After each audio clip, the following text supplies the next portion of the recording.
and welcome to the Cover One Buffalo podcast. You are joining your host, Greg Tompsett, along with my partner in crime, Aaron Quinn. Aaron, what the heck did we just watch? Yeah, I don't know, man. That game felt like it took 2 days for me. Like that first quarter went quick, and then boy, that felt like it took a really long time. What a wonky game. We were just talking offline, kind of just like this Bills season, sort of a microcosm of this Bills season. Just as my tag says here, this team is so consistently inconsistent that I don't know what to be mad at, when to be mad at stuff, because then they go, it's hard to be mad at an offense that put up 42 points with 3 turnovers on the day. Just a wonky game to wrap our heads around. I'm glad we're going to talk through this one to kind of figure out how they won this game and how it looked way easier at the end than it felt for the first 3 hours. Is it hard to be mad at a quarterback who played objectively bad? Yeah. And had 357 yards and 6 touchdowns with repeated misses and just bonehead decisions and easy layups that were right there given to him that he either missed or refused to go to, and had 357 total yards and 6 total touchdowns. What was his fantasy average for today? All the points? All of the points? God. All of the points. Unbelievable. It was absolutely absurd. Yeah. I mean, I feel the same way with the defense. They gave up a ton of yardage, ton of points, but got legitimate stops when you needed them at the opportune times in this game to allow this offense to do its thing and make up for the fact that you turned the ball over 3 times. So just kind of the game, there's plenty on tape and on film to be mad about, but you just beat a contender in the NFC by double digits here. I don't know. It's just a weird one. So what'd you find out for fantasy points? Where's he at? 48.7 points. 48.7 fantasy points.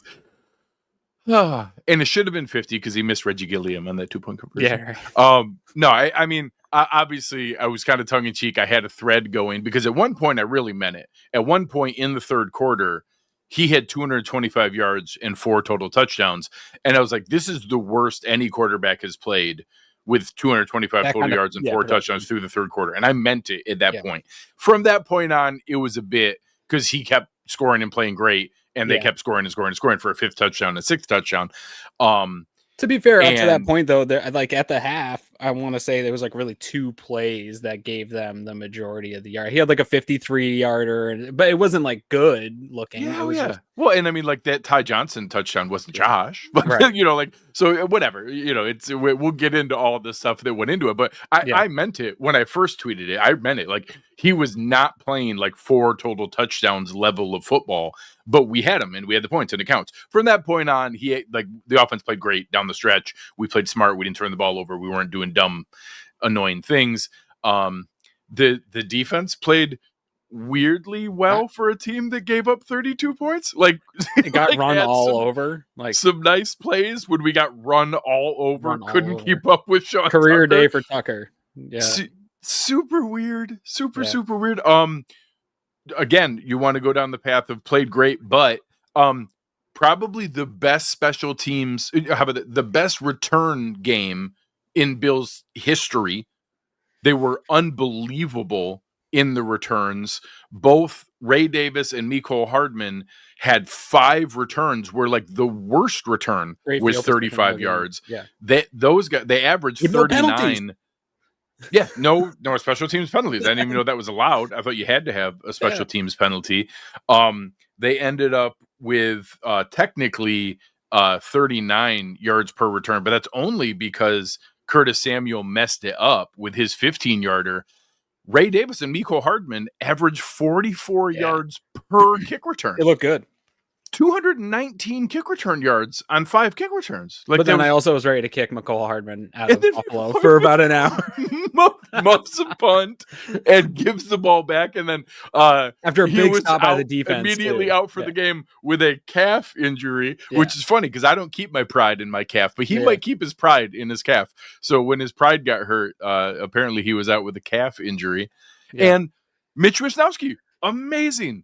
amazing day punting, incredible punts, like rolling down inbounds. The one like hit Dorian Williams in the back of the leg. That one was going to roll down to like the 5-yard line, but it hits Dorian Williams in the back of the leg. Prater made all his kicks. Yeah, so we played terrible on offense, but we scored 44 points. We played pretty good on defense. We gave up 32 points. Everything makes sense and nothing matters. Yeah, I don't know if I go pretty good on defense. I don't know. I don't know what to make of it. I want to be so mad at so many things about this team, but then they somehow continue to just keep scoring touchdowns. And this is a good Tampa Bay team too. Like I expected a close game like we got. I didn't expect the points to be the way it was. Dude, I had I was all time QBing with a friend of mine doing a kid game. It was all like 9-year-old boys and there wasn't a lick of defense being played. And I think they ended like 35-35 or something. We had to get going. And I texted the guy, I was like, dude, this game looks like the one we just played today. Like there was just not a lot of defense on both sides. And I don't think either defense is bad. And I think both defenses had moments, right? It just is hard to say that when they both gave up probably their highest scoring outputs each of the year. So it's just hard to wrap my head around it. Who is going to wake up with worse nightmares? Me watching Terrell Bernard try to chase Baker Mayfield to the sideline, or Terrell Bernard watching Baker Mayfield run away from him as he ran to the sideline. Again, though, to this game, there's probably 3 or 4 plays where I was like, man, Bernard just doesn't look the same. But then it was also Terrell Bernard's best game maybe of the season. Like he was also everywhere and making his plays. His brain was still there. He was in position. His brain was still there. If he got himself into position ahead of time, he was totally fine. Yeah. If he had to chase something down or get there in real time, he couldn't get there. He made a couple plays like on screens and stuff like that, where again, it's probably diagnosing, but like there's certain movements he's getting back. I think he's close. That straight line speed chasing Baker, you saw he does. And honestly, Baker's a little quicker than I think people give him credit for, but you saw how probably a closer race when both are healthy than people would assume.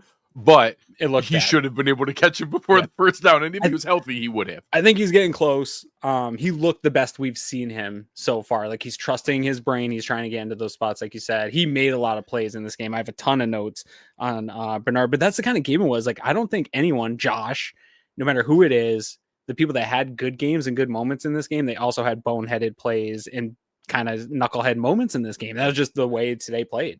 Let's add another one of those.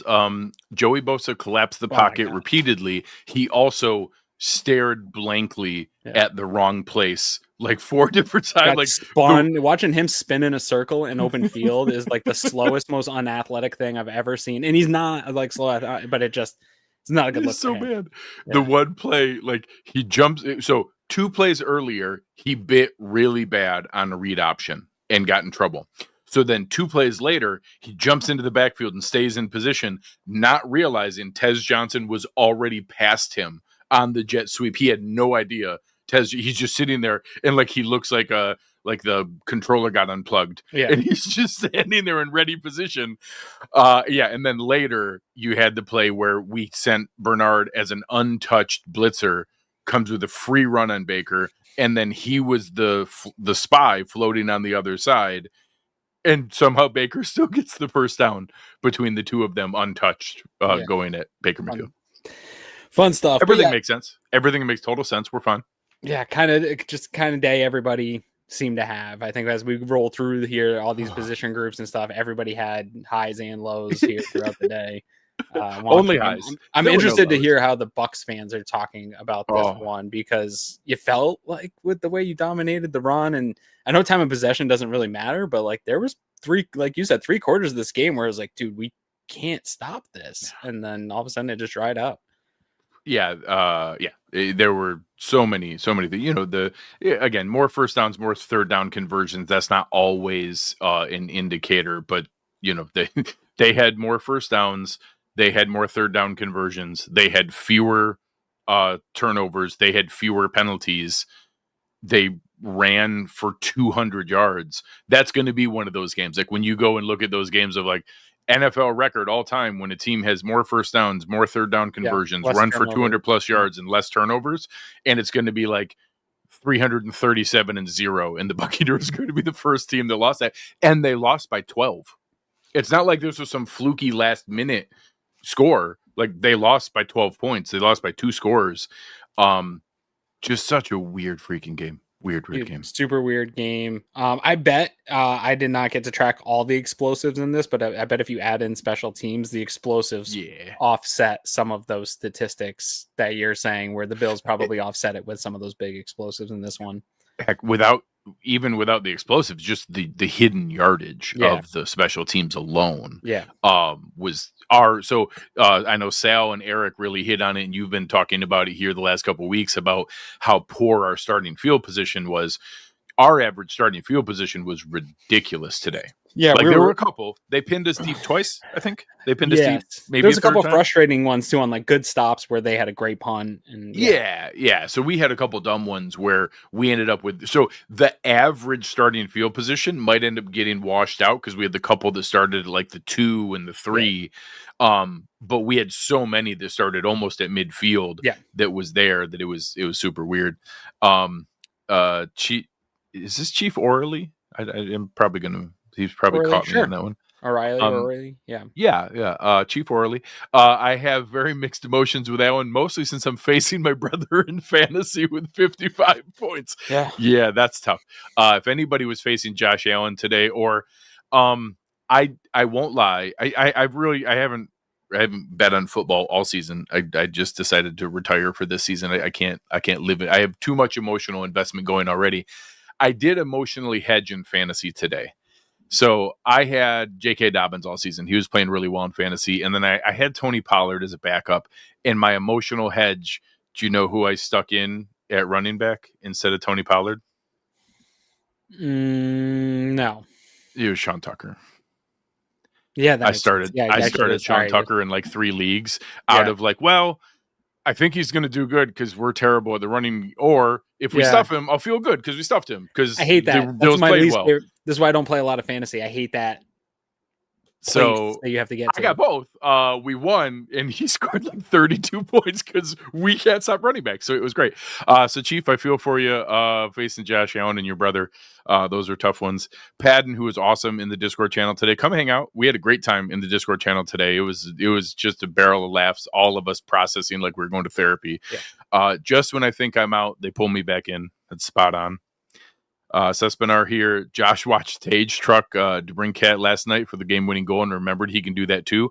I will say, again, I'm not over some of the decision-making Josh had today. There were things that we need to be better if this season's going to matter.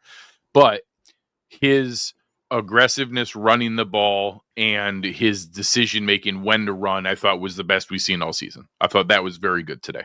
Yeah, no, he looked more in timing. I had maybe a player or two noted where the timing was just a touch off, but better than we've seen all year. He seemed purposeful. There was a couple moments where I marked where purposeful on those taking what the defense had given him on a number of plays. I know he didn't do perfect in this game at doing that, but there was a number of times where I think he took an option that a couple weeks ago he wasn't probably taking. And so I think he saw that and is putting that feedback into his game. We saw James Cook get involved and really both the running backs get involved here in the pass game. So I think that Brady is also helping him get some of those easy plays that go for some of the chunk yardage.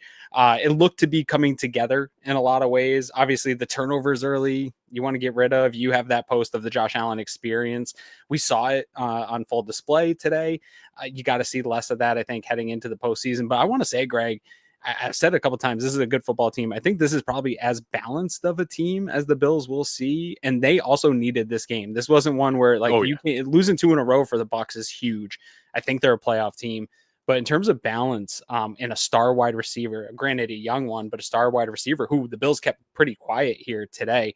This is a team with weapons who probably is designed to be a team like the Bills. Yeah, Ibuka was quiet. Canoe here. Ibuka was quiet. Good, and they were keeping the rotation. Today. I thought this was going to be. He had 5 catches for 40 yards on 9 targets. Yeah. And you're right. I was watching carefully. I don't know if the snap count will be exactly 50-50 because there were a couple where the shorter drive was Max, which if you want to apply that, hey, some 3 and outs were Max and some longer drives were Trey, I won't blame people for connecting those dots. But there were some where they alternated drives, but there were more plays with Trey because he was on some of the longer drives. mostly tongue in cheek there. I'm not blaming Trey for the fact that he was on the field. Most of that was run plays that were given up. But it looked to me like a 50-50 split of drives, not plays. Yeah. I was just shocked because I thought it would be, once we got back to everybody healthy, I thought it would be Max and Benford. It looked like it started Max and Trey, and then they're continuing, or it looked like it started Trey and Benford, and then Max comes in as that backup to Trey, which I really thought Max did enough. But anyways, I think you'll see in this game that played nice together. I think that platooning worked. I think they did a pretty good job on the outsides. It looked like for the most part where they were getting chunk plays was on the insides into running backs. It was very heavy focusing on the linebackers. But overall, I thought, this is one of those teams that's kind of designed to beat you. They're designed to kind of go point for point with you. Baker's playing about as good as any quarterback in the league. This is a great test. So even playing sloppy, imperfect football with still stuff to work on, getting this win, it's got to be big for this locker room. A lot of guys are building confidence off that one. 100%. And I want Max playing 100% of snaps by, let's say, week 16, week 15.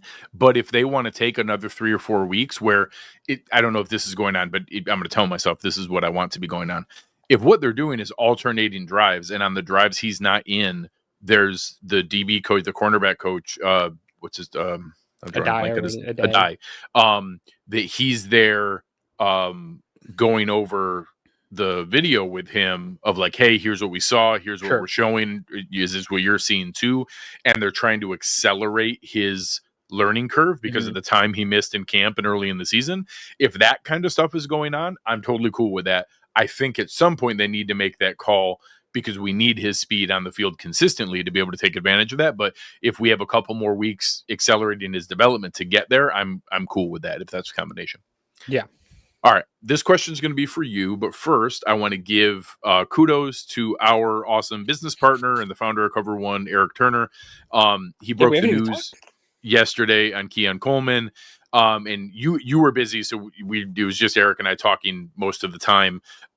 Where obviously, I think it's funny that people think like Eric's had 37 Bills players on the show. Many of them multiple times, and people think like, oh yeah, they probably never talk again beyond that. Eric talks to them to get them onto the show, and then they probably never talk again. So of course, like, he hears things and we hear things, and you have people come whisper things to you, and like 99% of the time we don't say anything. We'll say something in the Discord or like in our private chat and just like, hey, FYI, this little birdie told me this, keep an eye out for it. We're not a news breaking people. So when this came up, it was like, all right, well, this is a little bit bigger than that, and it's like a game day active thing. I think people will be surprised by it. And he knew it, and then he got it from a second player and then from a third player, and he's like, do you think we should do it? I was like, yeah, I mean, ask if any of them mind. And the one said, no, go ahead. And he was like, all right, I'm going to put it out there. And we were both like, it was enough that we thought it was going to be a thing, but didn't think it was going to like get legs like it did. And then kudos to all the reporters, and then a couple of national guys. You had Jordan Schultz, and I know Dov Kleiman's a really sleazy account, but it's 350,000 followers or whatever that got everybody in it yesterday, which got a lot of attention and things. So it was an odd experience of like just seeing everybody question it or things like that. But no, I'm telling you guys, this is real. Like, I saw saw the messages from all the different places. Like, this is real. But then seeing them go through it. So all that said, kudos to Eric. He does an awesome job with these things. We both joke like, yeah, all right, we're not doing that ever again. Maybe next year we'll break the story on something. Let's not do that and have to hold our breath all the way up till game day inactives to wait and look like an ass. The question that came up is Terrell Shavers better than Keon Coleman? I don't know. Looked at today. Gabe Davis is for sure more impactful and more. How about that first throw to Gabe? Yeah. Like, that's what trust looks like on the football field. Yeah, he was also doing some of the like scramble drill stuff pretty well. Looked like Gabe was getting involved nicely.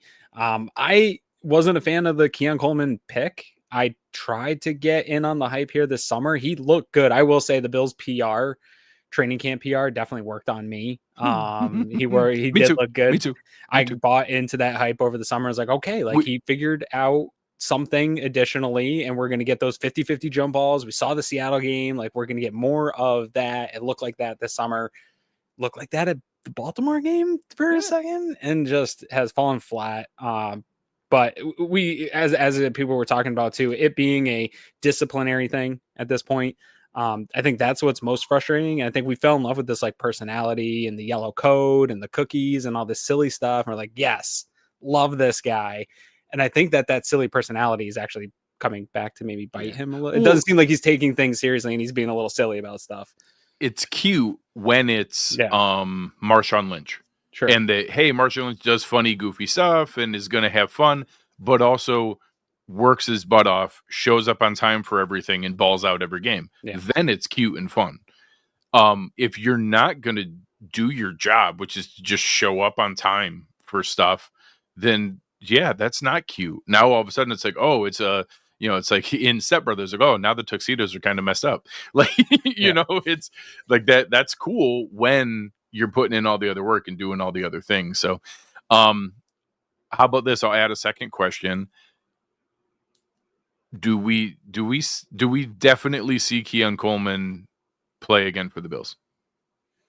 This one's a hard one because I think so. When Eric tweeted that out, I understand why people question stuff, even though he does talk to players. There's so many scam breaking newses that have happened on Twitter. And to credit the skeptical people, the information Eric got changed multiple times this week. At one point, he was told that Gabe was going to be up and active, and then they were worried about Shakir, and then Shakir was going to be, it's going to be Hardman instead of Gabe because they're worried about the kick return and punt returning. And then all of a sudden it was like, it's going to be Gabe and Hardman both activated. And that's like Eric stumbled upon the info, is just asking questions like, well, then who's going to be inactive? And then that's when he came across like, oh crap, this is how it happened. Like, it's just, yeah, and getting multiple players to confirm it definitely helps as well.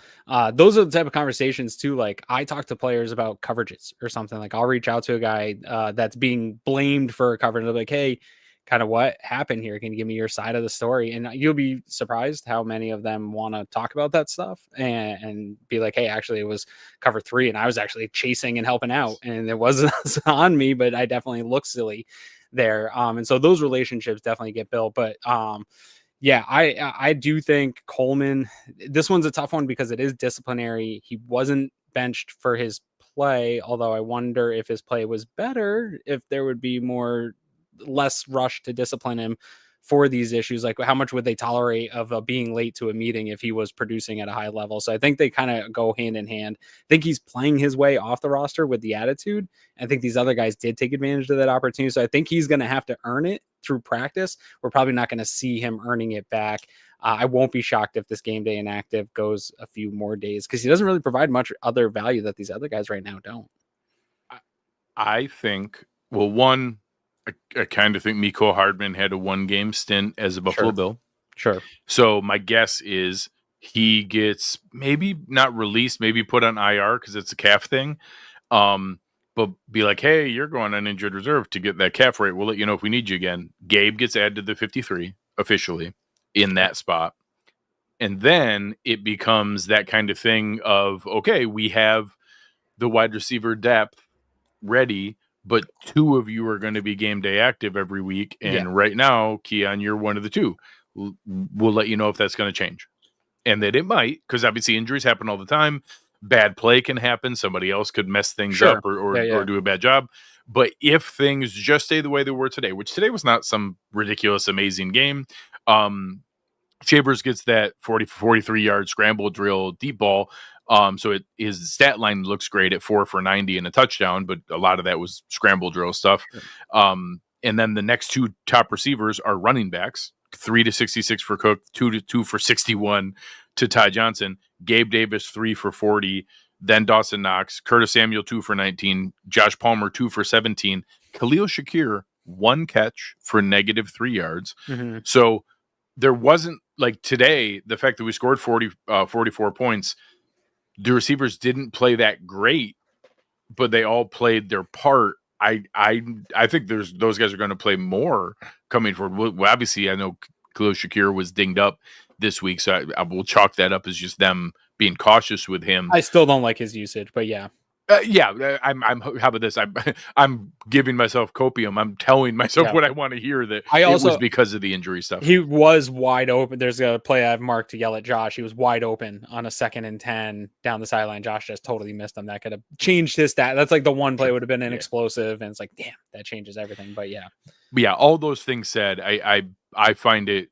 I think it's going to be a minute until Keon Coleman plays again. He may play again this season. I don't expect it to be immediate without something else changing in that room health-wise. I hope he learns whatever he needs to finally learn from this. I'm frustrated that we're at like this final warning stage with him, but I hope he's caught on to whatever it is and is humbled himself or whatever needs to happen for him to get the most juice out of whatever is left there. I think I've seen, as much as I've been down on Keon Coleman, Greg, I see some of the ability that he has, and I think it's a useful ability within this offense. Probably not worth the pick that he got drafted at, but I'm over that now. He's on this team. I would like him to work out as a productive member of this team who is a game day active player. So I'm hoping that he lights a spark and figures this out, but at least Gabe looked pretty good coming in and filling in for that. And I think Josh Palmer too.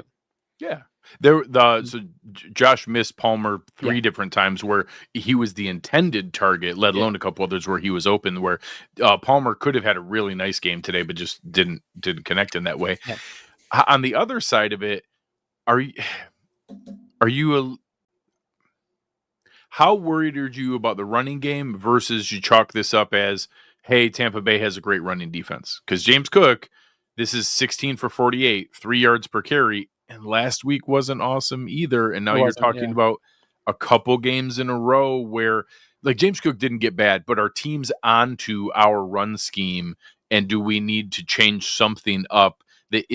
Those crack toss plays, Tampa Bay knew every single time that they were coming. Like, they were sprinting towards it before it happened. So we have some tell that they are noticing.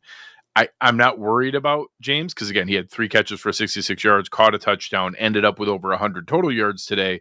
But after the way the season started, the last couple games are way less efficient than we had seen before. I'll tell you for sure, there's a tell for the run. James Cook is smelling salts, is a tell that he's touching the ball in some kind of way. I don't know if it tells what run he's going to do. But in terms of, I think, stopping the toss, and you've seen some work on it, that's the NFL. Right. The Bills hammered a really good run defense in Carolina with that. And I think Tampa Bay and their scouts saw that as reflective of their own flaws. I think you saw that in looking at the defense that, hey, if you're going to attack this defense with the run game, you're going to have to get to the outsides because you're not going to run straight at Vita Vea. You're not going to run up the middle of this defense. And so if you're going to get a run game going, you're going to establish it on the outside. So I think we saw that. I think they saw that. Probably worked on it all weekend long to get those edges, to set those edges and stop that. And I think the Bills are going to see a lot of that. So they have to now make an adjustment. I wanted to say that the run game maybe looked a little silly because Cook had that ankle injury a couple weeks, but he looks explosive. He's making cuts. He's doing all the squiggly stuff, looking like a snake in a hole, getting some of the hard yards that way. What I will say about the run game, I feel good towards the end of this game when they needed to put together a long drive that milked some clock. They got the yards that they needed to when Tampa Bay knew they were going to be running it. So it felt like maybe they were building some confidence towards the end of this game to get that back going again. And maybe this is just kind of a hiccup of whatever 7 quarters that we saw this run game start to stagnate. But teams are going to adjust to what the Bills' fastball is in that run game and try to force them to put the ball in the air to prove Josh Allen, this receiving core, can actually do what they did today and create some explosives. So how did you feel about the pass blocking today? Josh, this one's a tough one because I think a lot of this is on Josh. It looked like there's a lot of free rushers, which... What's your guess of how many quarterback hits and sacks the Buccaneers had today? Not a ton of either. I didn't see Josh get hit. I felt like I had the same feeling of the way you were heading down that path of like, I don't know how much was like protection calls, how much was on Josh, how much is on McGovern.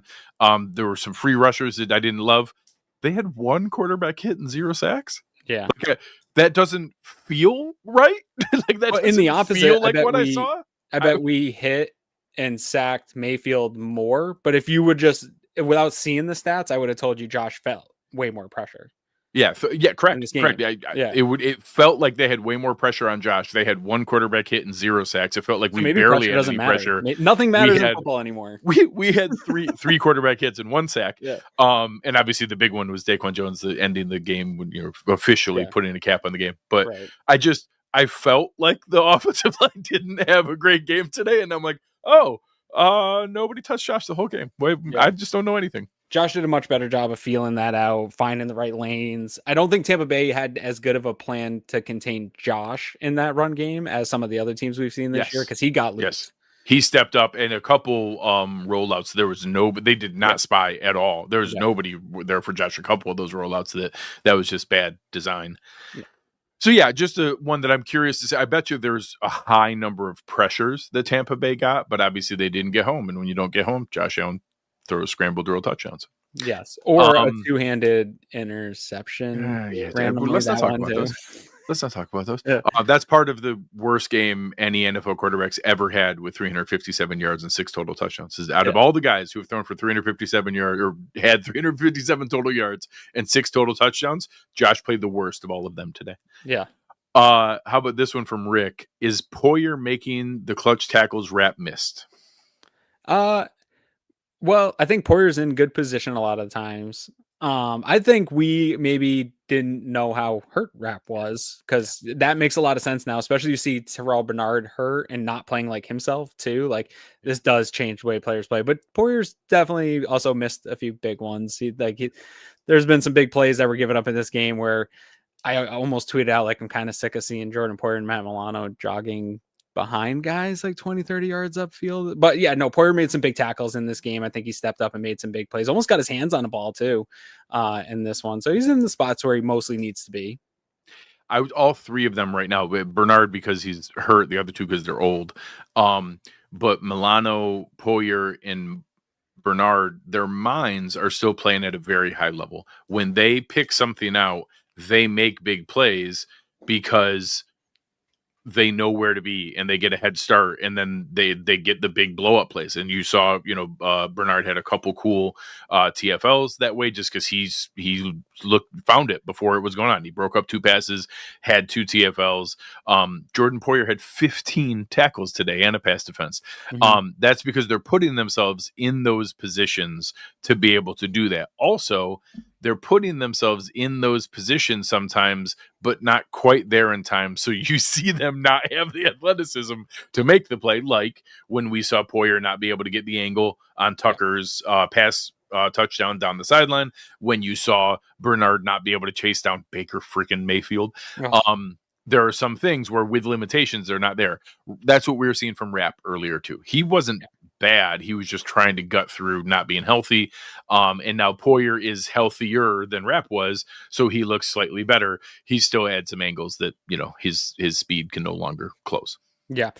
Maybe the best part about this is, and really even about this sort of like weird slump the Bills have gotten themselves into here this November, is how good Colt Bishop looks. And like his ascent as a player, like that interception, dude.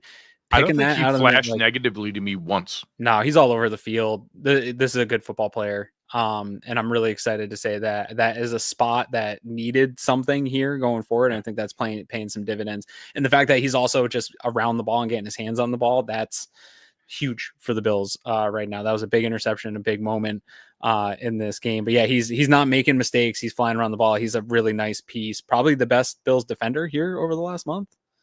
I don't think that's crazy. I don't. Deion Walker's still super consistently playing really good level of football. But yeah, it's those 2 probably. How wild is it that Deion Walker, Cole Bishop were 2 best defenders? Like, how stupid is that? That's up there. I think that's an accurate thing. I don't think it's a hot take. No, I think that's pretty close. Yeah. Theontopoulos here. Love you guys. Keep up great work, and I love your in-game engagement on Twitter. So glad we got the win. It wasn't easy at first, but we won. Let's freaking go. Yeah. Appreciate you, man. You're always fun to engage with as well. Padden, I'm going to use this as a description of what the Discord channel was like and the game. Fumbles, interceptions, torture, hurdles, chases, bad calls, good calls, touchdowns, field goals, true love, laterals. This game has everything. I wish I could do the voice from Saturday Night Live when he does, "This club has everything," and I wish I could do that in his full voice. I would have tried to pull it off, but I would have laughed too much the whole time. Yeah, it really did have everything. Here, I think this is the kind of game too, Greg, though, that happens when you have like two really good teams go up against it. Like this was a playoff and two really good quarterbacks. Yeah. All right. Anything else overall before we start going drive by drive? Any other overarching thoughts on this ridiculous, stupid, amazing, terrible, awesome game? No, not at all. This is gonna be a different reliving it because again, I'm still trying to find answers to what we just watched. So going back through these drive by drives is gonna be good for the soul here to try to kind of figure out this one. Yeah. So this is going to be an interesting experience here. Okay. So things started out pretty encouraging because obviously anytime you want the Bills won the toss. How about this? Both of us love the double dip. We are full-time double dip advocates. Also, I mean everything I've said about I think we're like now the best front runners in the NFL. We need the game script really, really badly. I think I just want to take the ball if we win the toss because it's just more valuable for us to go down and score and get a lead and tilt the game script. Is that a hot take? No. I'd like to reject the double dip. I don't know. Well, one, they haven't had a ton of successful double dips for whatever reason of like timing not working out at the end of the half or just allowing a team to come down and score super quick to kind of interrupt a double dip. So it hasn't really worked out to a double possession thing. But I think over time, like in a game that's like a Chiefs in the playoffs, I don't know. I still think I want that chance to make up if things get close. I don't know. I understand what you're saying. This team is built to play, but I do think that's not a one score play from behind. I think if they get down like 3 scores, then this team's in trouble. But I think this is a team that today, the way the run game looked, probably not come back and still be running the football. But I think this is a team that could stay balanced with a deficit, run the ball and get back in a game. And that's how special I think James Cook and this offensive line can be when they're playing at their best. We just haven't seen a lot of their ability to come back in games. So the good part is when you do defer and wait till the second half, you want to get a stop, and they did. So they come out. We gave up a couple first downs. One run that scared me. I was like, "Oh God, are we gonna get run all over?" Spoiler alert: we did. But we saw a bit of that. We end up getting a nice play, especially Benford's tackle on the really nice. Shepard little pop screen. That could have gotten them a nice chunk of yards. There was nobody behind Benford, gets a nice tackle for no yards there. And then we get Bernard on a nice play on that third down too, right after. Yeah, we got nice pressure from Groot and a breakup from Bernard. Was there to kind of be able to have a hand in there. We get the punt. Unfortunately, what about Dixon, that challenge? What a weird challenge by Bulls there. So the only thing I said this in the Discord channel. The only thing I could think of was there was kind of a delay in figuring out what they were going to do, and then it didn't look like Baker liked the situation, and I think they needed a timeout anyway. So all I could think of, so either it was a terrible decision, or Bowles was like, "Well, screw it, we're going to take a timeout anyways. That was kind of close. Let's see if we get lucky and throw the challenge flag." Yeah. It was a terrible use of a challenge because it was super clear that he didn't ever have possession of that ball or anything. But yeah, no, that was not a clear. Yeah, it was super weird. So anyways, ends up on his butt. Maybe he thought there was a split second that he had the ball on his butt and was touched down before it bobbled around. I don't know. The next results were a better play for them anyway to punt the ball away and have Josh. So. Riley Dixon punts it. It rolls down to the 5, gets down to the 5-yard line. But no big deal. First play, Josh has Josh Palmer on a nice crosser, and kind of like rifles it there for no real reason. Just sugar high Josh, way too much heat on the ball. McBride wasn't going to have a big play, but he was going to get 7 or 8 yards. Like he was going to catch it at about 5 yards, and there was nobody immediately there. The safety and corner would come up. He would have got a nice little bit of yards. 2nd and 2, 2nd and 3 would have put us at like the 12 or 13, which would have been nice because on the next play we get pressure. Josh was barely going to come out of the end zone. Like he was probably going to get sacked at like the half-yard line. He got hit like a yard into the end zone. It was falling forward. He would have barely come out. So while he was doing that, I give him a little bit of grace that he was probably worried about a safety. He shouldn't. He was going to come out of the end zone.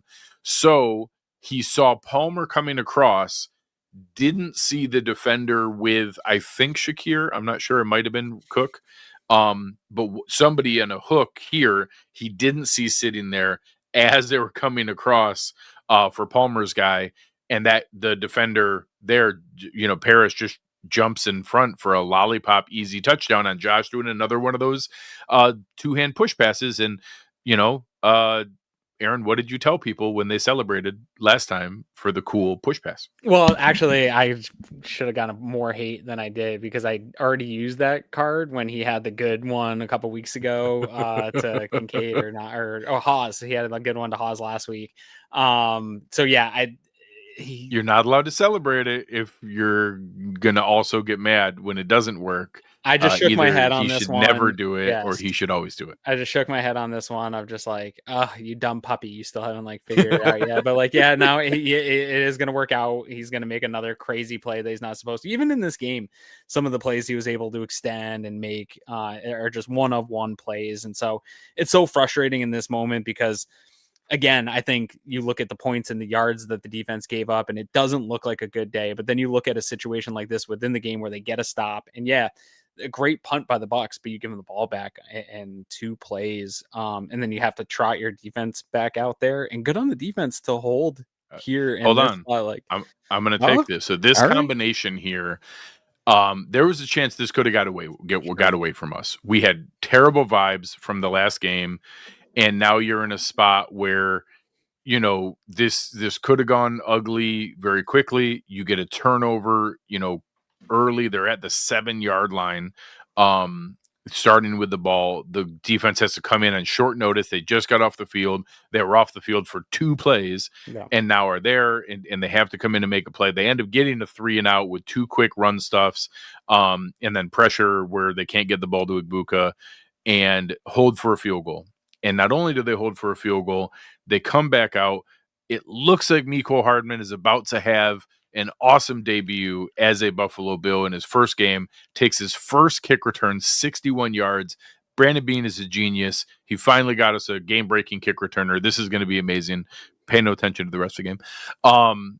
We finally have our game-breaking kick returner, and then we have, not a perfect drive, but have a couple moments here, end up converting on a 4th down where you have Gabe Davis's reintroduction back to Bills Mafia, perfect trust on just a short slant where Josh is like, hey, I'm going to trust Gabe's going to get the ball. He's going to box out. He's going to get him. He does. He boxes out Zion McCollum.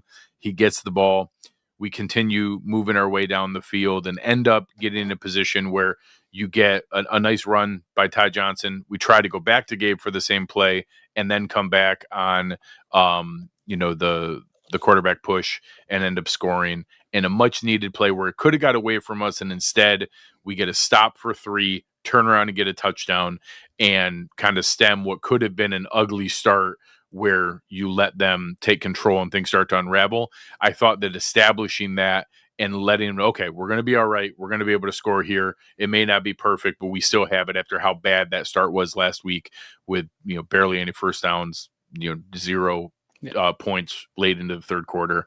This was a much needed start to get that stop and turn around and score and take the lead back. So that's my West Herr drive of the game. And I'm sure you'll have an exciting one later on.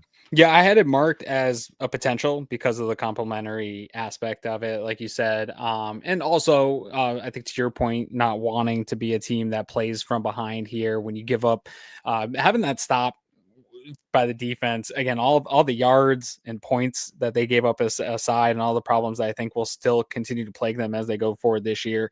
A couple of these stops in this game that they had were big time, and this one right there early in the game absolutely deserves to be shouted out for West Herr. So I like that. It's a good one. Unfortunately, Baker came right back. 11 plays, 69 yards, straight down the field. A nice play to Shepard. We're just found open space in the zone. A 13-yard run by Baker Mayfield, which was infuriating. That was on 3rd and 2. it was just really, really frustrating He's game slippery, watching man. them. He is, and I've told the story lots of times. He would have been beloved in Buffalo. Oh my We would God. have loved Baker Mayfield. I can't believe he's so frustrating to play against. And they kept doing it. We ended up getting a stuff on the one where Bernard, again, what you talked about, completely sniffed out that jet sweep to Tez Johnson. Like he knew that was coming and was like in there in position, ready to make a play. The two of them are just on top of that. Yeah, just no chance for that to go anywhere. So it gets them into 2nd and 14. Cool, we finally got him where we want him. Nope. TJ Sanders almost had his big sack right here and just missed it. Just Mayfield being slippery, but then like the ability to extend here and get a 6-yard scramble after that, just again slippery all day. Yeah, and then they get the 7 yards, and then they go right back again, and we get the read option where Baker Mayfield scores on a 4-yard touchdown. Because of course everybody thought they were handing the ball inside to Rachaad White, and of course not.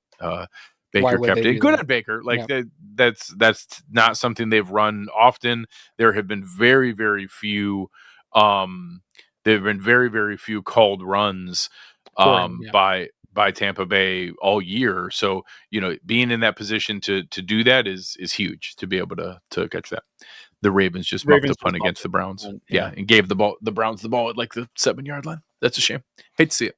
Hate to see that. Hate to see it. Fortunately, the Bills answered right back with a drive of their own. 6 plays, 67 yards. Got ourselves into a 3rd down, but Josh finds Palmer on a really nice play. I was hoping to see more of those. I was a little bit surprised. Then we get ourselves into another 3rd down. Josh starts scrambling around and has the like the no play where he stops, chucks it across his body, and I'm like, oh my God, what are you doing? And then the ball went like 52 yards in the air, throwing with no base, like all arm. He did not step into this throw at all. 52 yards in the air to Terrell Shavers with an amazing hands catch, like did not try to body catch it, got his hands out there as he's sliding down, caught it perfectly. I was laughing at the screen as that play happened. Like that was such an absurd play. I hope somebody got a good picture because you could see Schaefer's eyes just get big, realizing like that ball was coming in. Because honestly, like I think those plays happen. They always talk about receivers having like the late hands, vet receivers. He did not have late hands. No, he was ready for that thing. He was up and ready. But I think those plays like become available in the back half of a defense. I think it was in quarters or something after a play breaks down because most QBs can't on the run make a spot throw like that. That's where arm strength comes in play. Like that ball was on a rope, 50 something yards.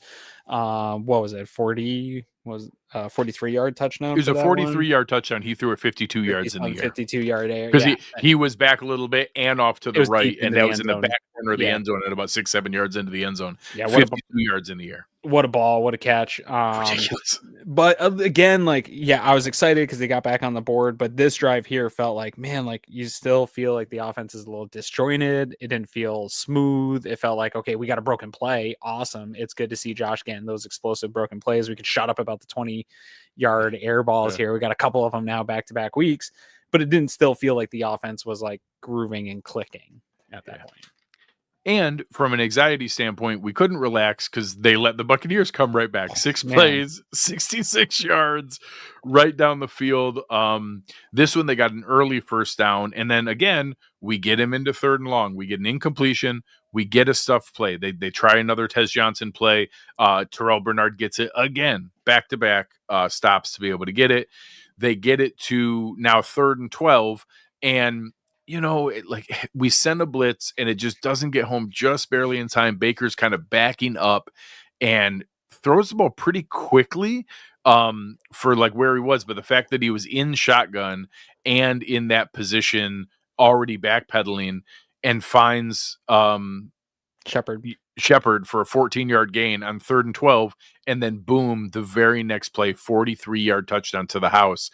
So just like that combination of we were just a 3rd and 12. Oh my God, I can't believe we let it up. Oh, and here's a touchdown. Like it was just so immediately deflating in that experience. It's like, oh God, I can't believe it.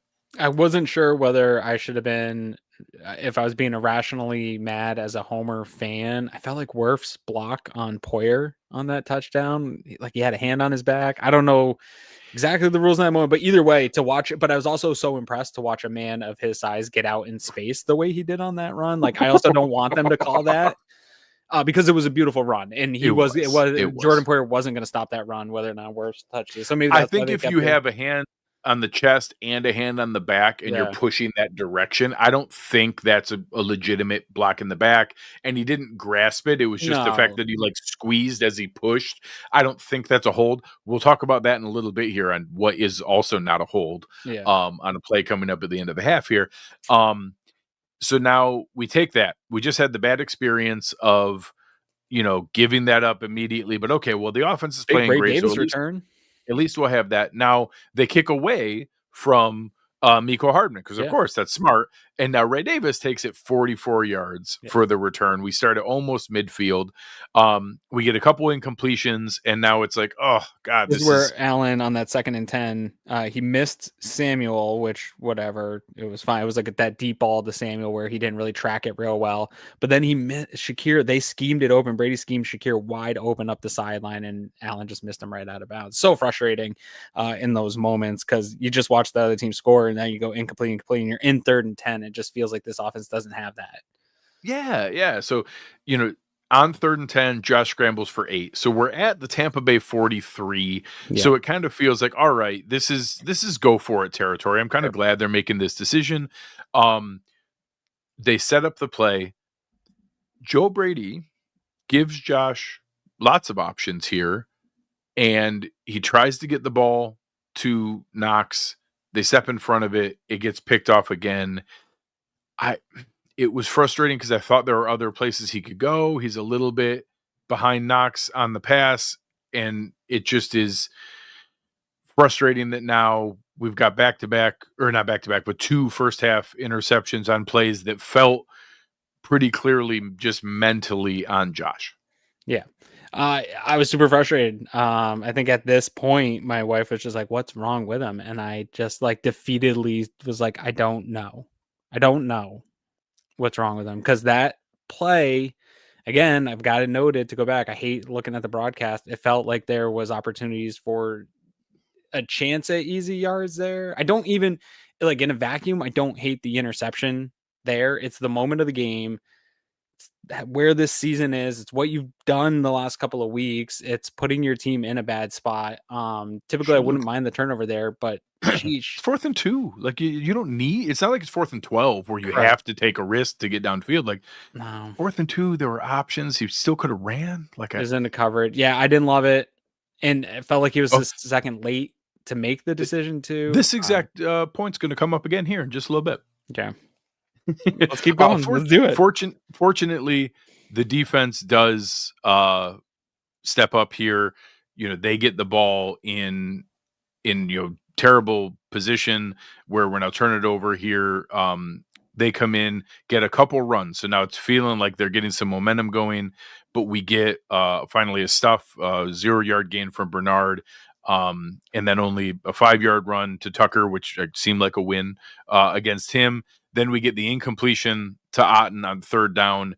And I won't lie. I know it's kind of no man's air territory. There were no long field goals today because the wind was pretty aggressive. Yep. The way their offense was playing, Todd Bowles had multiple punt decisions where I was super relieved that he punted because I did not want them to go for it. And 4th and 5 at the Bills 43 with 1:08 to go felt like a go for it to me. Like I would have been mad at McDermott if we punted there. I was just kind of surprised that he made that decision. Yeah, it's weird. I think it's a tough spot at 4th and 5. I would have, again, I think I agree with you on the fan idea of like, I didn't want him to go for it. So that probably makes sense that the analytics are close. It's not, it is a slight go. It's not an aggressive go. It's a slight go. Yeah. But it's close. It's 1 or 2 percentage points. In the moment of the game itself, you're a coach, you convince yourself, hey, we just got the lead. My defense is held here a couple of times. We're getting stops. We're getting turnovers on Allen. There's not a lot of time left. I definitely didn't think I think it was weird that one team scored. I thought it was even more weird that two teams scored with a minute in that last minute and 8 seconds. God, what a weird game. Lamar just threw an interception that's getting returned back for a touchdown. That's a shame. Yeah. Real shame. It's a real shame. So minute and 8 seconds left. They punt it down to the 8-yard line. The Bills get the ball. Right off the bat, we get a 20-yarder to Terrell Shavers. Then we get a roughing the passer call, which is this one was technically correct. It's my least favorite call. Like the landing, he hit him right in the correct area and didn't drive him into the ground, but he did technically land on him with his full body weight, did not brace himself. It's really dumb that's a penalty. I'll take the 15 yards. It helped the Bills. That is terrible for football that's a penalty.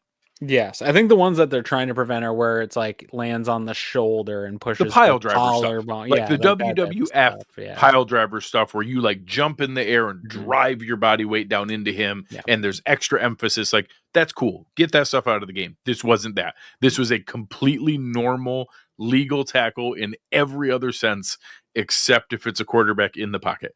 Like every other sense of football, this is a completely mediocre, average tackle. Yeah, it's hard because it is the rule, and but it was applied correctly. Coach it out of these guys, but that's a dumb rule. That particular part, I love the protection of the quarterback. They're the best part of football. People watch because of the quarterbacks. You got to protect them. You have to overprotect them. That particular part is really dumb. Yeah. And at that point, JJ Watt was hysterical. What's your call? What are your thoughts on JJ Watt? What did you think of him as a announcer today? Again, I think I don't get to hear a lot of it. My house is total chaos during games with the kids and puppy, but he was fine. I will say there was a couple of moments where he had some like corny quotes of like, sure. Maybe he read out of a book or something. I was like, okay. But yeah, better than Romo probably. I think Romo did regress. I think this year he's been fine again. He's had super annoying moments. I don't like it because he's way over the top in rooting for comebacks and rooting for drama. So if your team is winning when he's calling a game, it's super obnoxious. Yeah. JJ, I wish I could credit who it was in the Discord channel, was talking about it and said that JJ Watt is like watching the game with a really smart fan. And he watches it like a fan and gets excited about those things, and that it was kind of fun. Like, I don't know that he's the best announcer in the game. Like, Greg Olson's super analytical and really, really good about the game and explaining stuff. I don't know that JJ has those, but I think his excitement is genuine and likable. Sure. And I think it's a decent experience watching a game with him. I thought it was cool. At one point, he made some kind of, when they were like trading scores, he was like, I don't know. This is just fun or something. This is just like a good football game or something. Yeah, you want to know what, JJ? It is. This is fun. You're right, JJ. This is fun. So we're working our way down. We get that penalty. He's like dying on screen as they're like making that a penalty. And we go through. We get an incompletion. Then we get a little a short check down to Curtis Samuel, and then we get this ridiculous swing pass to Ty Johnson that I can't. It was so perfect from a running back blocking or a wide receiver blocking standpoint. Shakir had a great block. Josh Palmer had a great block. Even downfield later, you saw Shavers hustling to make a block. Just perfectly done. Ty Johnson takes it. I think what was a 0-yard pass. I think he caught the ball at the line of scrimmage and takes it for a 52-yard touchdown. Just perfectly done. Perfectly done. I had this another one as marked to be a drive of the game, 4 plays, 92 yards, 32 seconds. You can't write up finishing a half much better than this offensively. Like you can't script it better to get down the field, leaving 29 seconds left on the clock for your opponent. Like, you deferred. This is what you want to do. You get an opportunity to get the ball at the end of the half. This is what you want. You want to set yourself up. Now you're up 21-17. I had it marked, but unfortunately, because of what happens after this, I had to take it off the board for my personal West Herr drive of the game because you didn't actually double dip. You had a hiccup here and allowing Tampa Bay somehow to come down and get points on the board with 29 seconds left, Greg. And this is what takes away from what I said, where I thought there were moments where it felt like the defense played decent today, but things like this, You give the Buccaneers the ball. 36 seconds left. Yeah. They had 2 timeouts, 36 seconds, 2 timeouts. And they're moving, they get an okay return. They take it out to the 36, a yard pass where they would have got if they got the touchback. Quick one to Igbuka. They have to take a timeout. Then they get the tough one to Sterling Shepard. Again, I know Taron didn't look awesome on this play. I heard some unkind things about Taron and some people ready to go to Cam Lewis full time. I think we need Taron to be all the way back healthy and to make sure we know what he's got. But that was not a great rep on this one for Shepard. They tackle him inbounds, have to take the second timeout.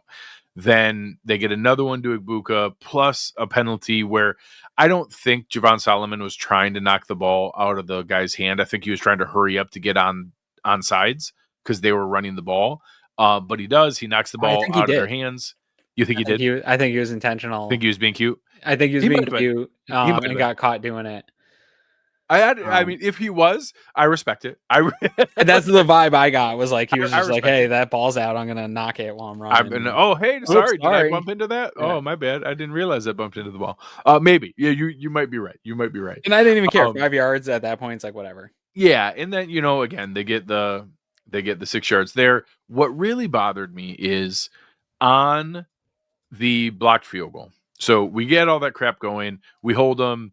They got to kick a field goal. Rousseau comes in and blocks the field goal. The right guard they have Alec Anderson in, which is a little weird. I didn't realize he was on field goal block, but whatever. He's a big guy. He lets the guard come forward and does almost like Dion's snatch trap, just flicks him forward. With the I think basically the top of his shoulder pads, just flicks him down and lets him fall forward. And it's that much of a touch. It's not like he grabs him and pulls him down or has any aggressive movement. He just kind of steps back and flicks the top of his shoulder pads and knocks him down forward. Rousseau steps through that gap, takes one big jump in his crazy 6'7" crazy arm reach. He blocks the kick. And I'm just really annoyed that counts as defensive holding. Yeah, I know. I don't know those rules enough to. Yeah, correct. Maybe I don't understand it, and the fact that he had any forcible action on the player's shoulders, I just felt billsy and frustrating in this game, and it makes it unnecessarily close. Although whatever, this is again, I felt like this was a good team. I felt like this could be a game where it's a coin flip of a game. Did not expect 20 points each in the first half of this game. I think we both expected maybe even a lower scoring game of both teams trying to 21-20 was not my expected halftime score. No, I think I had 28-24 for the total. Yeah, I was even higher. I was 31-27, but that was way out of. Yeah. I way undershot it too. We get more. We get more scoring here as we get into the second half. So it wouldn't have mattered even if they double dip because the Bills don't come out. They come out a little flat here. Yeah, we had the chance to double dip. Not only do we not double dip by giving up the field goal, we didn't finish the second half of it anyways. We get a dumb penalty by Dion and then a sniffed out. They saw the screen coming perfectly. Yeah. And get into that position where now we have 3rd and 16. And on the 3rd and 16, Josh scrambles and legitimately you could see him kind of setting it up because he had Ty Johnson on the check down to be able to throw him the ball beforehand and saw him there with it.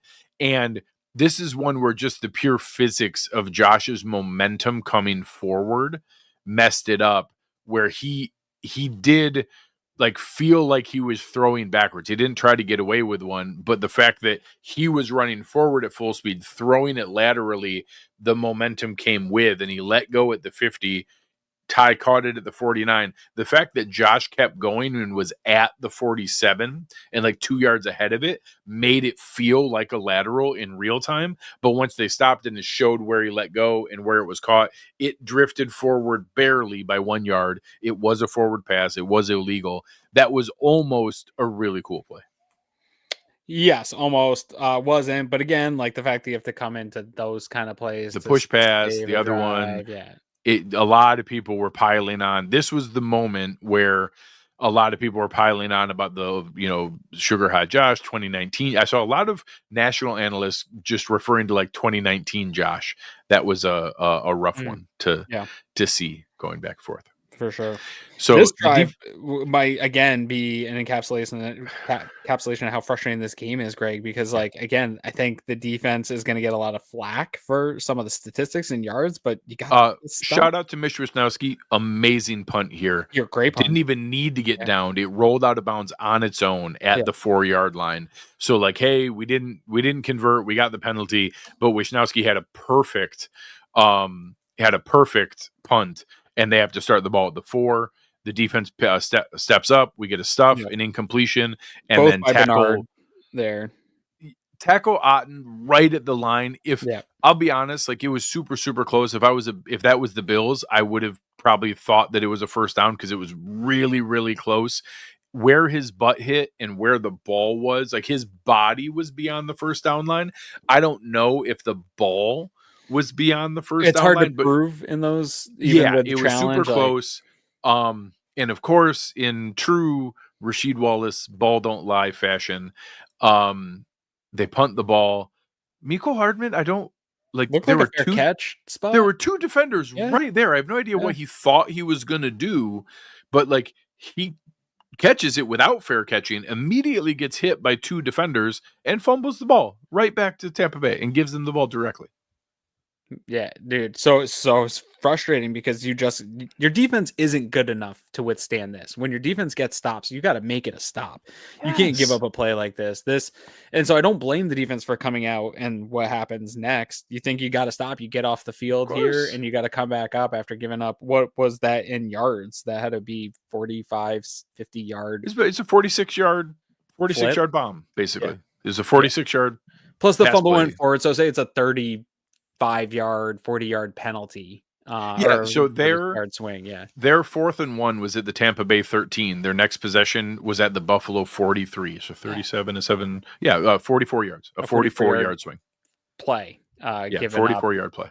Hard for any defense to withstand giving up one like that. So frustrating that happened. Unfortunately, this time, unlike last time where they turned the ball over in a spot, they weren't able to hold here to a field goal, and Tampa Bay goes ahead and scores here. Right down the field, Sean Tucker for 14 yards. Another, end around for 7 yards. We do get a stuff. Starts to feel like, hey, maybe we'll be able to get a stop here. And then another back-breaking. This is the, Bernard chasing Mayfield to the sideline. He runs for 8 yards on 3rd and 3 as he goes out of bounds. And Poyer does make a nice pass breakup on what would have been a touchdown to Otten, but then Tucker runs right in and we aren't able to make a stop. They get a touchdown. They do go for 2 a little early here. I was a little bit surprised. They went for 2. They were up by 5, and going for 2 would have put them up 7 instead of kicking the extra point to go up 6. This was 7 minutes left in the third quarter. I thought it was a little early to start with that math, but they did, and it affected some decisions the rest of the game. I thought this was, pretty big from that standpoint. Yep, I agree. The Bills come back. They go 5 Another plays, great Ray Davis midfield starting return here. I think his second 44-yard kick return. I think that he had another 44-yard kick return, and then Josh hit Shavers for 21 yards under center play action. What in this economy? On 1st and 10, 1st and 10 under center play action, hits Shavers, who's wide open. Gets him for 21 yards, come right back with James Cook for 6. We do get stuffed here on it. And then this 3rd down, like, Josh tries to hit Palmer deep. This is one where he certainly looked like he could have run, like, and had options there. I don't know what, again, I don't fault him trying to take a shot to be able to get something here, but it looked like we had some chances there. We ended up getting the field goal. Cut it from a 5-point deficit to a 2-point deficit. So now it's all right, kind of stem the tide a little bit, but they're scoring touchdowns. We're kicking field goals. It's a little, dangerous from that standpoint. And now maybe the only truly bad decision, bad play I thought Baker had all day. Bishop was in position. I don't think he saw him there and I don't know if he's trying to throw it away, but like, Bishop caught this and like the only guy on the screen when he caught it. Like, I don't know exactly what Baker was doing. I thought Baker had a really nice game today, especially when you put together the scrambling and the passing. Yeah. And this was just a really dumb one. And honestly, like a back-breaking interception. Bishop gets it, gets up, takes it back 12 yards, one play. They get Josh Allen another first down play action. James Cook on the wheel route, and they have a freaking defensive lineman chase him downfield, which, again, that's a very Billsy sentence right there. The play action with the defensive end chasing the running back down the field. Hits James Cook for the touchdown. All of a sudden, boom, a huge swing. We get the field goal plus the touchdown. All of a sudden, they had a chance to get something going, extend it to maybe a 2-score lead, and instead now we're up 5 points, and just a huge swing.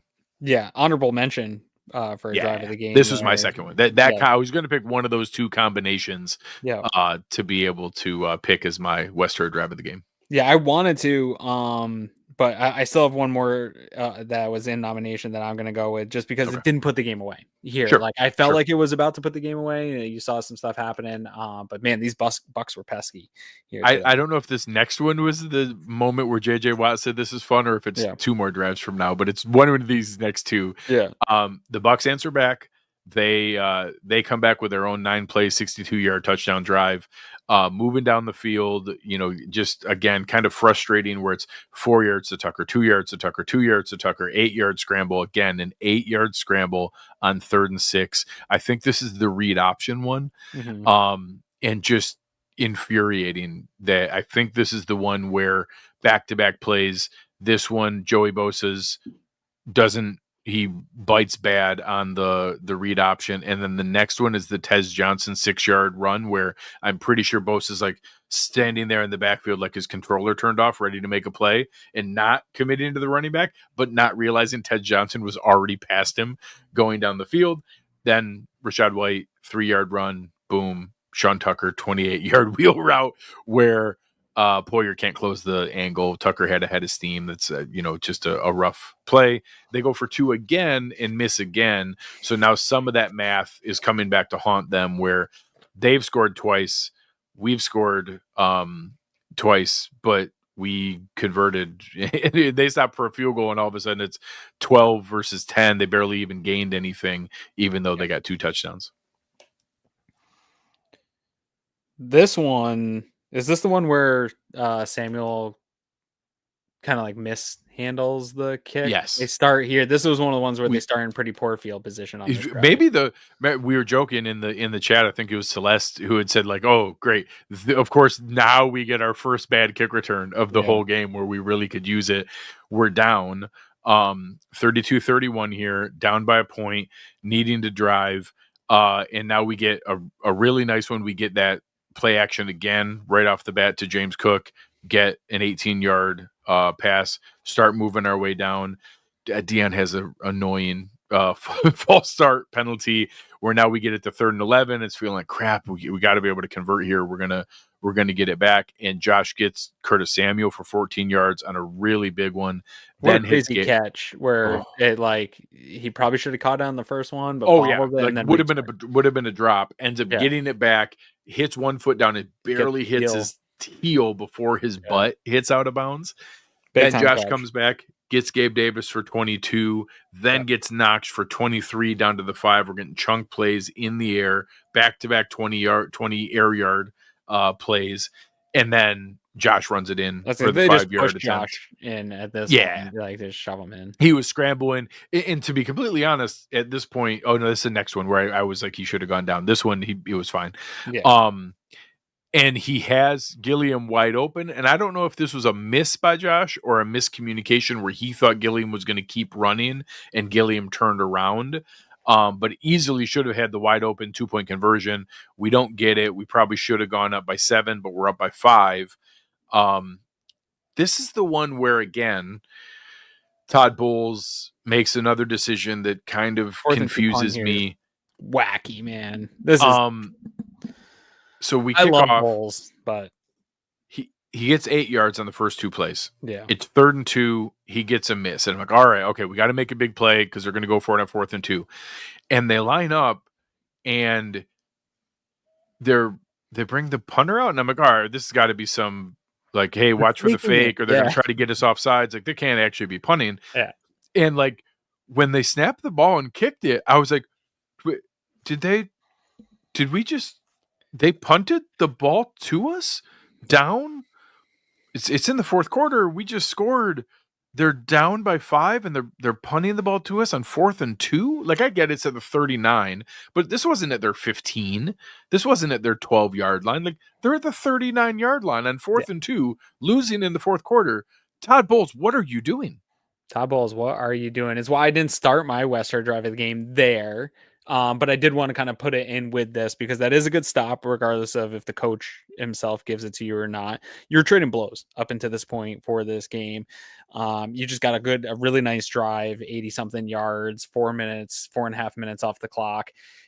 And then you get the ball back here after just 3 plays. I want to say it was only like a minute or so off the clock. You get the ball back with 7 minutes left in this game. You're up 37-32. You get the Cook toss that didn't work all game. You get 8 right off the bat, or 7 on that one. You get an 11-yard pass to Gabe Davis. You get Cook on an 8-yarder, but he did like I heard Chris Berman in my head go, whoop, whoop, like the little cut back and forth here. He slithered. He pops for 8 there. And then you get Cook wide open for 23 yards. Cook getting involved in the passing game, huge here for this Bills team. That is what fans have been clamoring for. So to see that, and also Ty Johnson getting involved, you get a quick slant to Palmer for 4 yards. You're ahead of the sticks. You get into a 3rd and 4. And here's kind of frustrating because they do sniff it out again. It's a 2-yard loss to Shakir. They sniff out this screen again. That's on tape. Joe Brady, stop. People know that one's coming.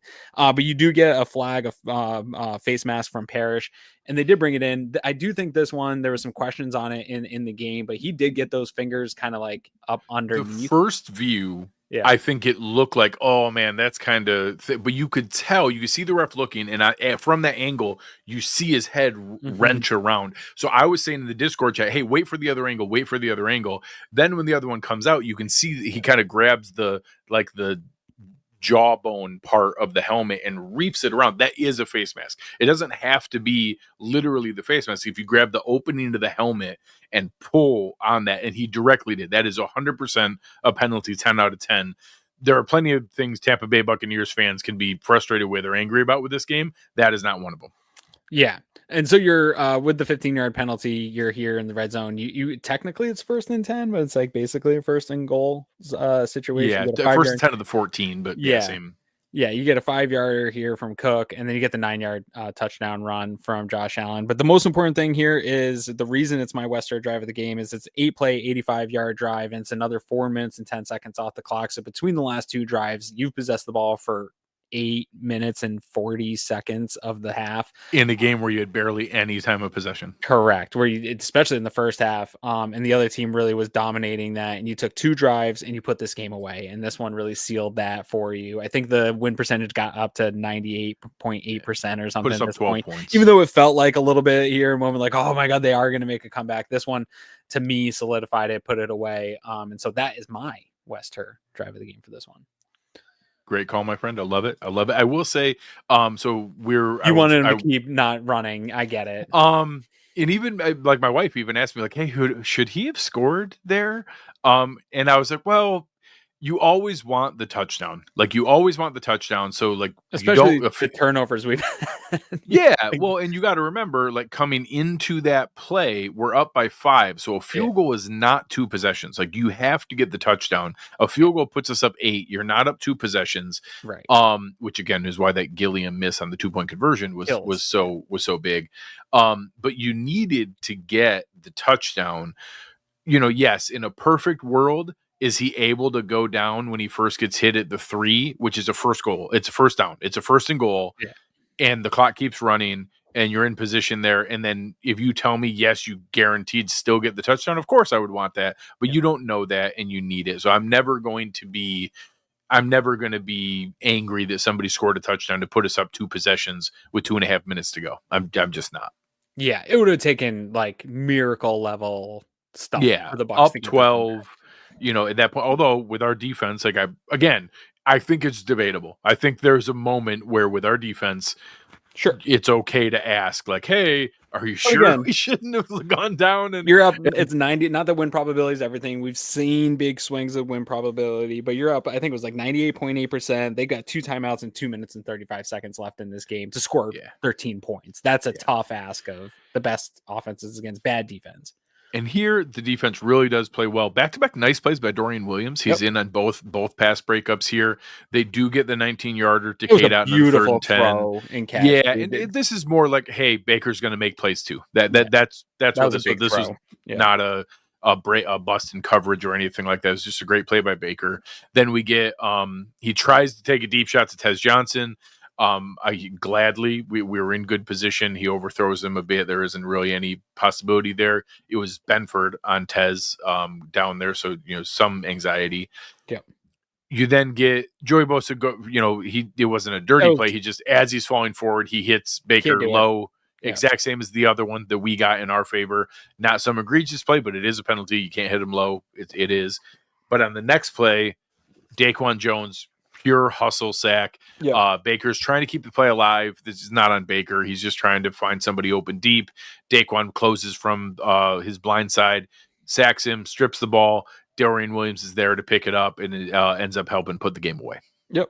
Perfect. Walk off this one, get the game out of there. And we're able to run enough clock, take their timeouts away, that by the time we punt them the ball, there's 38 seconds left. They're Baker down 12 didn't come back out with 38. They sent Bridgewater out to kneel. Game over. Yep. And again, flaws, wonkiness, all that stuff outside. It's a dumb game. It's a dumb game. This is a good football team, though, that needed this win. This was a big, I think, for the week, one of the bigger games of the week in terms of teams that are positioned to be playoff teams. I think that are contenders in their conferences. Big time football. I think we got what we wanted. This was at times playoff caliber offenses, at least, and some big turnovers, some big play. Like JJ Watt said, this was a fun afternoon. Maybe not if you were emotionally invested at times in this game, but I think as football fans, there were moments I did not have fun, for sure. We got good football from 2 really fun quarterbacks in this league today, and that was a joy to watch. All right. Are we ready to be bedazzled and bewildered by the amazing stats that I think we're going to end up more confused as to what from our friends at Southern Tier, let's welcome on fantastic producer Colin Ritchie. Colin, there was a lot brewing today. I think this is going to take you a minute to get through all of them. What were the most amazing things that you saw brewing in today's game? Yeah, well, we'll start with the most fun one. 44-32 is scoregami. So first time in NFL history we've gotten that final score. The Bills score 6 touchdowns. There's obviously going to be a lot of fun stats to go along with it. Unsurprisingly, a lot of that centered around Josh Allen. So I'll just get right into it. Josh Allen now has 290 total touchdowns, which is the most by a player before they turned 30 years old. Peyton Manning had the previous record at 288, and Josh Allen doesn't turn 30 until May, so he can take the rest of the season to pile on touchdowns to add to that record. Crazy. Wow. Josh Allen also recorded his 11th game with 3 passing touchdowns and 1 or more rushing touchdowns, setting a new NFL record previously held by Tom Brady. Not bad. Those Tom Brady company. rushing touchdowns were for sneaks. Right. Allen also tied Cam Newton for the most regular season rushing touchdowns all time by a quarterback with 75. Yeah. I heard that one, I think, in the broadcast. Yes. Now, I'm going to turn this one into a question for you guys. How many times do you think a quarterback, or I guess just a player in general, has recorded 3 passing touchdowns and 3 rushing touchdowns in one game in the Super Bowl era? Wait, how many times? How many times has a player recorded 3 passing touchdowns and 3 rushing touchdowns in one game in the Super Bowl era? 15. It's happened twice. Josh Allen did it last year, and Josh Allen did it today. We should know that. He probably was one of those first ever graphics. Josh Allen is the first quarterback in NFL history. Yeah, he did it. Really? It was last year against the Rams that he did it. He scored. Okay, yeah. We are super spoiled. Like I would have assumed like Cam has one and Steve Young has one, and maybe even Randall Cunningham had one, and Lamar Jackson has one. Like that's wild that Josh Allen's done it twice, and even the rest Steve of the history of the NFL, all these guys has 0. It's wild. Yeah. And then Cole Bishop is the only player in the NFL currently with 50 or more tackles, 2 or more sacks, and 3 or more interceptions. That's right. My guy, trending. That's a trend. Right. And I've got one for to shout out the executives too. Sean McDermott and Brandon Beane both earned their 100th career wins, including the playoffs. And McDermott is the 6th head coach to do so in his first 9 seasons, joining George Seifert, Paul Brown, John Madden, Joe Gibbs, and Mike McCarthy. McCarthy had to go in there, huh? I was like, oh, that's such a great list. I know, it's a really amazing list. And it really also, it's that what's that SNL one where it's like the 3 pretty lady singers like, I'm Dennis, I'm Nora, and I'm Junice. Yeah, that's what it is. Yeah. Poor Mike McCarthy. Yeah, he's fine. He's fine. Him and his money are fine. Yeah. All right. Anything else for us, Colin? Just a couple quick hitters here for some non-Josh Allen stats. Tyrell Shavers now has 2 career touchdowns, and both of them are 40-plus yard touchdowns. That's all he does. Ty Johnson's 52-yard touchdown marked the longest play of his career. Nice. And when you take out that Curtis Samuel miscue on the kick return, the Bills were averaging 43.8 yards per return. It's wild. Shout out practice squad tight end Kaleki Latu, who recorded his first career catch for 4 yards. Nice. So had a better day than Shakir. I saw in the chat. Shakir had 1 catch for -3 yards. It was on that screen that got blown up. Factually accurate. I will say, so prior to his catch, he came on the field and was turned sideways just enough that you could only see the 3 on his jersey. And you're like, who's this tall, beautiful man? His body type and his skin tone, I'm like, that's not Gabe. Who is this person? And it took me a minute to, like, even as the play ran, I'm like looking at the back of his number. I'm like, who is this player on the field? And then I finally was like, oh, they elevated Latu. But it took me like a good bit to figure out, like, why is this person I don't recognize on the football field? I don't understand what's going on. Yeah, his first snap was that Tyrell Shavers touchdown too. So injected a little magic into the Bills passing. That's right. All right, guys, this is a ridiculous game, but a much needed one. We're going to have a quick turnaround this week. We're going to be back with you guys quickly with a Thursday nighter for Houston and then a much needed mini bye for this team to kind of get their stuff together here. Let's see. We don't know if we're going to face CJ Stroud or who's their backup right now? Davis Mills. Davis Mills, yeah. And all of his neck glory will be in that game. We'll see if we get Mills or Stroud, but a really good defense for Houston and a game that, conference game, tiebreakers, things like that. We need another win here. Fantastic job by everybody here. Love you guys in the chat. Give us a like, give us a rating, give us a review. Check out everything that we got going on here. Watch the awesome film breakdowns. The awesome new show, Turf to Tape with Eric and Sal, is absolute must-see content. Like, you have to make sure you're checking out what they're doing. Really, really good. Plus the great stuff always at the film room and Disguise coverage. And I know there's going to be a little bit of a break for our guys over at the Air Raid Hour, but they'll be back here, and hopefully everything goes as well as they can to get them back together here. So shouts out and our thoughts and prayers with the team over at Air Raid Hour and everything they have going on. Yeah, man. It is going to be a quick turnaround here this week, but I'm looking forward to talking this one up. This is a big stretch here for this Bills team. I think we talked about at the end of the preview show of, like, if they're going to go on a run. Maybe, I don't know that this game played out the way that I expected it to, but this is a nice foundation of, like we said, you have all this correcting teach tape and stuff on film to still correct all these guys and get everybody going in the right direction. But you won a game against a really good team, and I think you proved a lot to yourselves here going through a tough stretch coming up. And here he agreed with your take that at this point, Dan Walker and Cole Bishop being the ones playing the best on D isn't a hot take. As frustrating as that is, the list of the young core that's been signed, it's nice to see them emerging. Yep. And the last one to close it here, do we ever see Mecole Hardman in a Bills uniform again? I